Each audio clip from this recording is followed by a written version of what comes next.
In 1967, the movie In Cold Blood was cast with great care, and each role was thoughtfully filled. Director Richard Brooks wanted realism, so he sought unknown actors for the main parts. For the role of Perry Smith, Brooks chose Robert Blake, who had previously acted in TV shows. Blake's intense and brooding presence caught Brooks' attention, making him suitable for the complex character of Perry. To play the role of Dick Hickock, Scott Wilson was selected. Wilson was a virtual unknown at the time, but Brooks saw his potential and cast him after a successful audition. Wilson's natural charm and subtle menace perfectly captured the character's duplicitous nature. The chemistry between Blake and Wilson was crucial, and they underwent several tests to ensure their on-screen compatibility. Their shared dedication to their craft and mutual respect created a strong bond, which translated into their compelling portrayal of the murderous duo. In supporting roles, talented actors like John Forsythe, Paul Stewart, and Gerald were cast. Each brought depth and authenticity to their characters, further enhancing the film's realism. Ultimately, the casting of In Cold Blood proved to be a pivotal aspect of its success, as the actors' commitment to their roles contributed significantly to the film's enduring impact. This is between us. It's got nothing to do with them. The director of In Cold Blood, Richard Brooks, had a clear and chilling vision for this movie based on Truman Capote's novel. Brooks' approach was deeply rooted in realism, aiming to create an authentic and gripping portrayal of the true story of two criminals who murdered a Kansas family. Brooks' creative influences included the Italian neorealist movement, which emphasized capturing life as it was lived. This is evident in the movie's stark, documentary-like style. He also drew inspiration from the French New Wave, which favored long takes and naturalistic performances. Brooks' direction was characterized by a minimalist style, using long takes and sparse dialogue to build tension and suspense. He often used wide shots to capture the vast, desolate landscapes of Kansas, further emphasizing the isolation and loneliness of the characters. In collaboration with the cast and crew, Brooks fostered a highly creative and cooperative environment. He worked closely with the actors, including Robert Blake and Scott Wilson, to develop their characters and deliver natural, believable performances. He also collaborated with cinematographer Conrad Hall to create the film's distinctive visual style, using high-contrast lighting and muted colors to evoke a sense of foreboding. Brooks' vision for In Cold Blood was to create a film that was not just a crime drama, but a profound exploration of the human condition. His approach to the material, his creative influences, and his collaboration with the cast and crew all contributed to the film's enduring impact and resonance. Comedian. In Cold Blood is a classic 1967 movie directed by Richard Brooks, based on the true story of the brutal murder of a Kansas family. The film is known for its stark realism and gripping narrative. Many people have been impacted by this movie in various ways. Maybe it's inspired you to become a filmmaker or made you think more deeply about the consequences of violence. Whatever your connection to In Cold Blood, we'd love to hear about it in the comments below. There are also some fascinating facts about the movie that you might not know. For instance, did you know that actor Robert Blake, who played one of the killers, was actually friends with the real-life killer he portrayed? Or that the movie was shot in black and white to give it a more documentary-like feel? And of course, there are the emotional moments that stick with you long after the credits roll. The scene where the killers are finally caught, or the poignant final moments of the film, are just a few that come to mind. So whether you're a fan of true crime, classic cinema, or just a great story, In Cold Blood is definitely worth a watch. And who knows, it might just inspire or move you in ways you never expected. Mexico. Once we beat it out of the country, on what? 40? The 1967 movie In Cold Blood, directed by Richard Brooks, presented several production challenges. The film is based on the true story of the brutal murder of a Kansas family and the subsequent manhunt for the killers. Set design was a critical aspect, recreating the real-life locations with precision. The interiors of the victim's home were meticulously replicated, from the furniture layout to the color of the walls. This detailed set design aimed to evoke the actual environment, enhancing the film's authenticity and emotional impact. Locations were another challenge. The film was shot in various places, including Kansas, where the actual crimes occurred, and California. Transporting the cast and crew, along with the necessary equipment, across these distances was a logistical feat. Additionally, the production had to secure permissions to film in specific locations, adding to the complexity.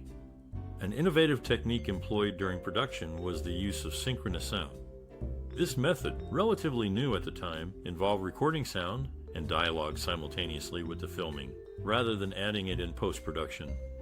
This approach added realism and authenticity to the characters' performances. The film also utilized a documentary-style approach with handheld cameras and natural lighting, further enhancing the realism. This style was a departure from the traditional Hollywood filmmaking techniques of the era, making In Cold Blood a pioneer in its cinematography. Despite the logistical challenges and innovative techniques, the production of In Cold Blood resulted in a film that remains a compelling and chilling depiction of a true crime, thanks to its meticulous set design, strategic location choices, and groundbreaking filmmaking techniques. It was a beautiful home.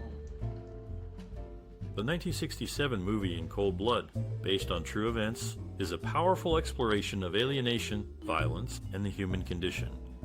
Directed by Richard Brooks, who also wrote the screenplay, the film is a chilling journey into the heart of darkness, offering a stark contrast to the idyllic American life of the 1950s.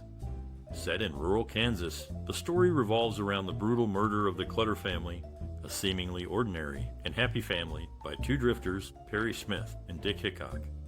The film opens with a haunting depiction of the barren landscapes and isolated locations that serve as the backdrop for the unfolding horror.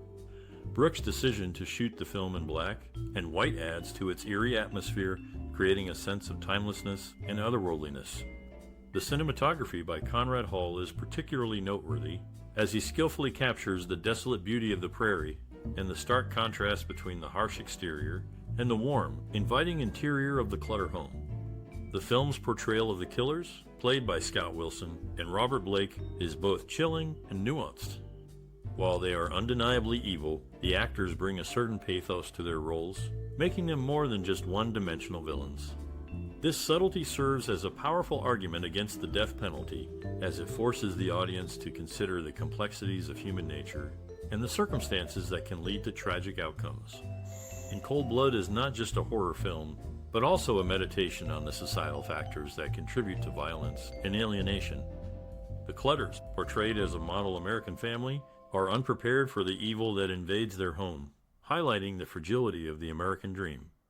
The film also serves as a reminder of the cold, hard reality that often lies beneath the surface of small-town America. In conclusion, In Cold Blood is a haunting and thought-provoking film that has stood the test of time. Its exploration of alienation, violence, and the human condition remains as relevant today as it was when the film was first released in 1967. The film's stark beauty, masterful cinematography, and nuanced performances make it a must-see for fans of classic cinema and those interested in the darker side of the American experience.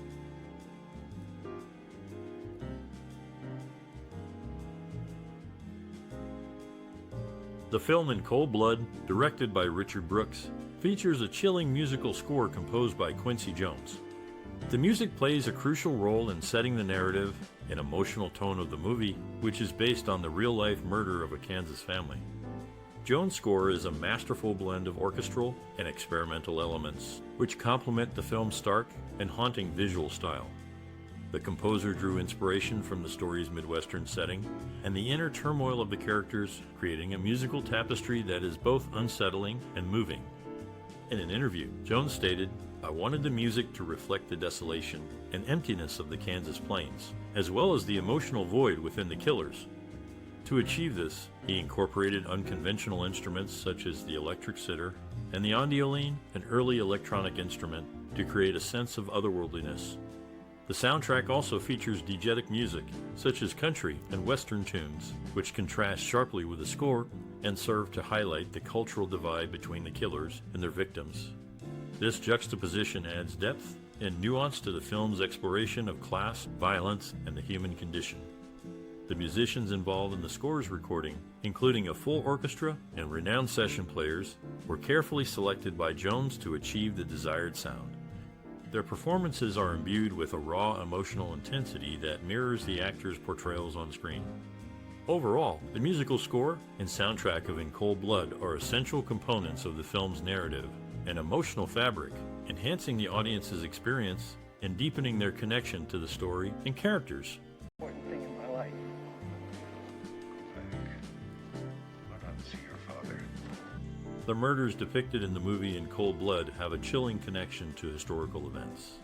The killers, Hickock and Smith, were executed on the same day as the 100th anniversary of Abraham Lincoln's death by assassination. Lincoln died the next morning after being shot. The alibi used by the murderers in the film is also noteworthy. They claim to have met two girls during the night of the murder, which is reminiscent of the alibi used by Leopold and Loeb in the movie Compulsion, based on their murder of a young boy. In Compulsion, they claim to have spent the night with me and Edna. The director of In Cold Blood, Richard Brooks, made a deliberate choice to use non-movie star actors for the film. This was in contrast to what Columbia Pictures wanted, as they had hoped to cast Paul Newman and Steve McQueen as the killers. Brooks believed that using well-known actors would detract from the film's documentary-like feel, and that they were not scary enough for the role. Took 4 hours to pick the jury. It took the state 3 days to present its case. One of the most iconic scenes in Cold Blood is the climactic murder scene. The director, Richard Brooks, used a 360-degree camera movement to capture the horror of the event from every angle. This technique made the audience feel like they were present in the room, increasing the tension and fear.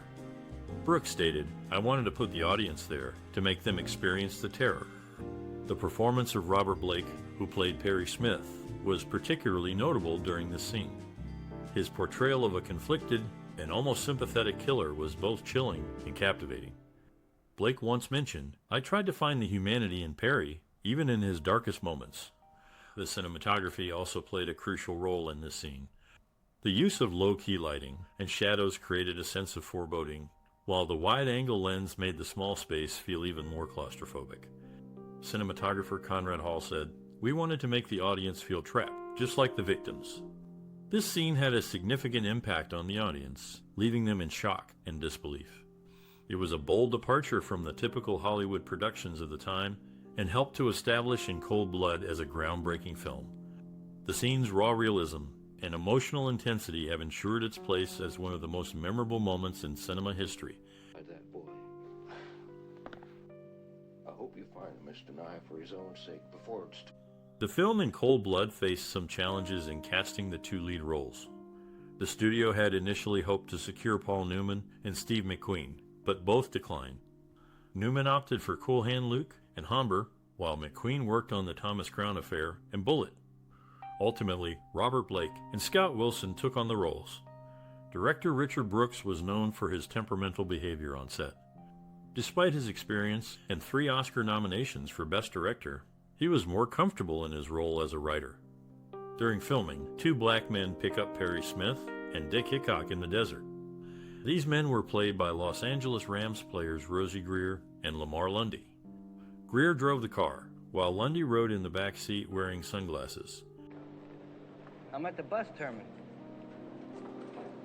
Well, The 1967 movie In Cold Blood had a profound cultural and social impact. The film, directed by Richard Brooks, was based on Truman Capote's novel of the same name, which explored the true story of a brutal murder in a small Kansas town. The movie resonated with audiences due to its stark realism and exploration of societal fears. It delved into the minds of the killers, humanizing them in a way that was both unsettling and captivating. This approach was groundbreaking for its time and contributed to the true crime genre's popularity. In Cold Blood also influenced pop culture, particularly in the realm of film and literature. It set a precedent for future true crime stories and films, inspiring filmmakers to explore real-life crimes and their perpetrators in a more realistic and humanizing way. Moreover, the film contributed to discussions on relevant social and cultural themes. It explored the death penalty, justice, and the concept of the other in society. The film asked uncomfortable questions about capital punishment, making viewers question the morality of state-sanctioned killing. In essence, In Cold Blood was more than just a movie. It was a cultural event that sparked important conversations, and left a lasting impact on the film industry and society at large. So, who killed the Clutters? Richard Brooks, a friend of Truman Capote, was given drafts of the book in cold blood before its publication. Brooks, intrigued by the material, bought the film rights for $400. The movie's score was included in the American Film Institute's list of 250 nominated films for the 100 Years of Film Scores. In the movie, Dick confidently suggests to Perry that they should bet their 50 on craps and let it ride 10 times, which would give them over 5,000. However, the odds of winning 10 consecutive pass line bets are only 1 in 180. She's too young. They're never too young, kid. In Cold Blood, a 1967 movie directed by Richard Brooks, received critical acclaim and various award nominations. The film is an adaptation of Truman Capote's novel based on the true story of a family murder in Kansas. Noted film critic Roger Ebert praised the movie for its extraordinary and chilling authenticity. He also lauded the performances of Robert Blake and Scott Wilson, who played the killers, Perry Smith and Dick Hickock. New York Times critic Bosley Crowther also commended the film, highlighting its extraordinary fidelity to Capote's book. The film was nominated for 4 Academy Awards, including Best Director for Richard Brooks, Best Adapted Screenplay, Best Cinematography, and Best Original Score. Although it didn't win any Oscars, these nominations underscored the film's artistic merit and the filmmakers' dedication to their craft. The film's critical success and award nominations are significant for those involved, as they validate the hard work and creativity invested in the project. These accolades also help to ensure the film's longevity and its place in the annals of cinematic history. They serve as a testament to the film's impact and influence, both at the time of its release and in the years since.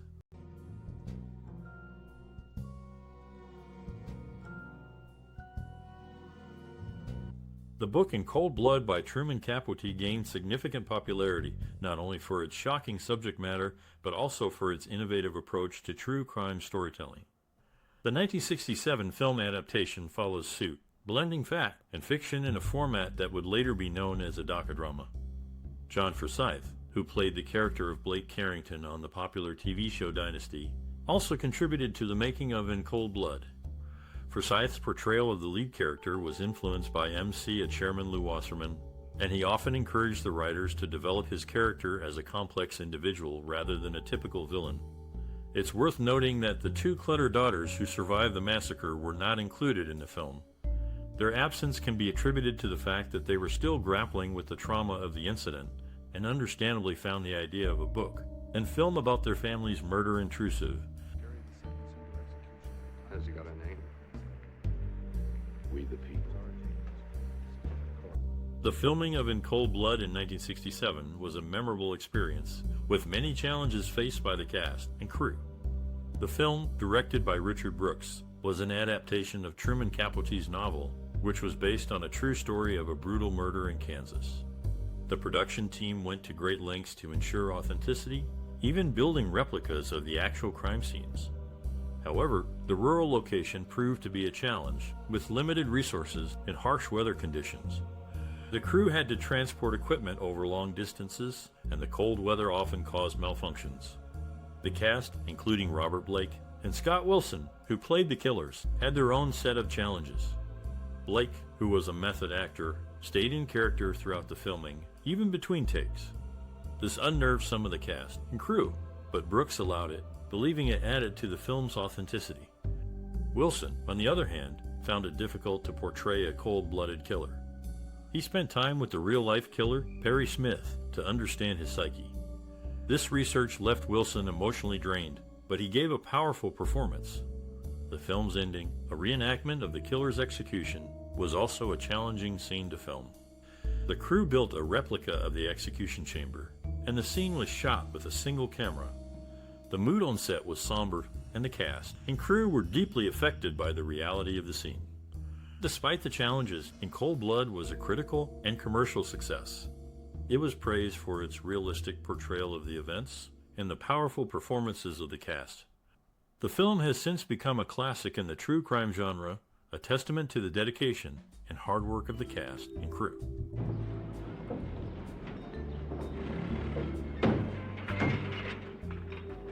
Lee Marvin was initially considered for the role of Alvin Dewey in Cold Blood, but director Richard Brooks chose John Forsythe instead due to Marvin's challenging behavior on the set of a previous film.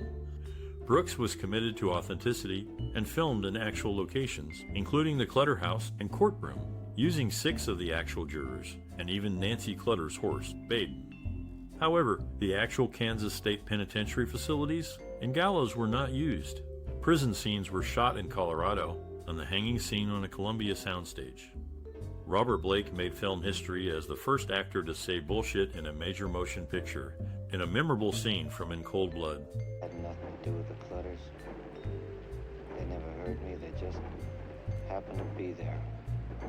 The 1967 movie In Cold Blood, based on Truman Capote's novel, left a significant impact on the film industry. Its innovative blend of documentary and drama techniques, such as on-location shooting and interviews, influenced future filmmakers to explore new storytelling methods. This movie significantly influenced the true crime genre, with subsequent films adopting a similar realistic approach. In Cold Blood is often considered the first major film in this genre, and its success paved the way for other true crime movies and TV shows. The movie's stark portrayal of violence and its consequences also had a profound effect on the film industry. It challenged the production code, a set of industry guidelines that govern movie content, leading to more realistic and mature themes in films. In Cold Blood inspired several adaptations and reinterpretations. The most notable is the 1996 TV miniseries of the same name, which provided a more comprehensive account of the events depicted in the book and film. The story also served as inspiration for the 2005 film Capote and the 2012 movie Infamous, both of which explore Capote's experiences while researching and writing his novel. In summary, In Cold Blood has significantly influenced film history, inspiring future filmmakers to experiment with new storytelling techniques and pushing the boundaries of what was considered acceptable in film. Its impact on the true crime genre and its influence on subsequent adaptations and reinterpretations further solidify its place in film history. Okay, this mister. Get in. Where you headed? California. Gramps got... Truman Capote, author of the novel In Cold Blood, received a 30% cut of the film's gross, which amounted to over $13 million at the box office. After taxes and adjusting for inflation, Capote earned around $25 million from both the book and the film in 2011 dollars. In recent years, his estate has earned an additional $2 million from book sales alone. Director Richard Brooks did not allow the actors to see the completed screenplay. Instead, he gave them crime scene photographs to prepare for their roles. The elderly hitchhiker in the film was played by Raymond Hatton, a longtime character actor, an extra who made his first movie in '99. Hatton had 418 known credits to his name, and his role in Cold Blood was his final one. Left his mother. Okay, she left me. If you've been moved by the 1967 movie In Cold Blood, please share your personal experiences and memories related to this film. We'd love to hear how this movie impacted you, what memories it stirs, and how it influenced your perspective on cinema. Don't hesitate to like, share, and subscribe for more explorations into the world of classic films. Your engagement helps us create a vibrant community for cinemaphiles of all ages. Let's keep the conversation going about the enduring legacy of In Cold Blood and its influence on modern cinema. I can believe one man might work up enough rage to do it. Two.